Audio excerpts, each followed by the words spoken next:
জেলা সংগ্রামী সদস্য সচিব, অনেক নেতা এবং কর্মী এখানে উপস্থিত আছেন। নড়াইল, কালিয়া, লোহাগাড়া এবং নড়াইল সদরের ছাত্রদল যুবদলের অনেক নেতৃবৃন্দ, সমাজ স্বল্পতার জন্য সবাইকে এই উত্তরপূর্ণ মুহূর্তে আজকে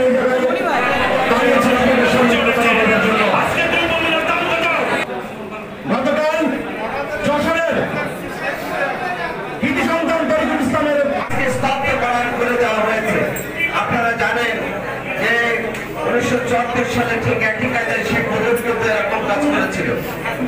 আপনারা জেনে দুঃখিত হবে যে হত্যার রাজনীতি শুরু করেছিলেন শেখ মুজিবুর রহমান 1974 পর্যন্ত। আপনারা অবশ্যই জানেন সেদিন 30,000 জাসদের ছাত্রকে সেদিন বিনা বিচারে তাদেরকে হত্যা করা হয়েছিল।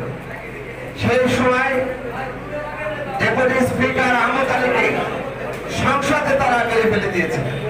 সিরাজ সিকদারকে মেরে ফেলে সেই সময় প্রধানমন্ত্রী সংসদে যে বিরাট চিৎকার দিয়ে বলেছিলেন যে কোথায় সিরাজ সিকদার। এই জন্য আমি আপনাদেরকে বলতে চাই যে আওয়ামী লীগের ইতিহাস একটা হত্যার ইতিহাস, গণতন্ত্রের হরণের ইতিহাস, ভোটাধিকার হরণের ইতিহাস। আপনারা নিশ্চয়ই জানেন কুমিল্লায় ভোট হয়েছিল, 1972 সালে ভোট হয়েছিল। সেই ভোটে রশিদ ইঞ্জিনিয়ার জিতেছিল। রশিদ ইঞ্জিনিয়ারকে হারানোর জন্য হেলিকপ্টার যোগে সেই ব্যালট পেপার ঢাকায় গণনা করে খন্দকার মোস্তাককে পাশ করানো হয়েছিল।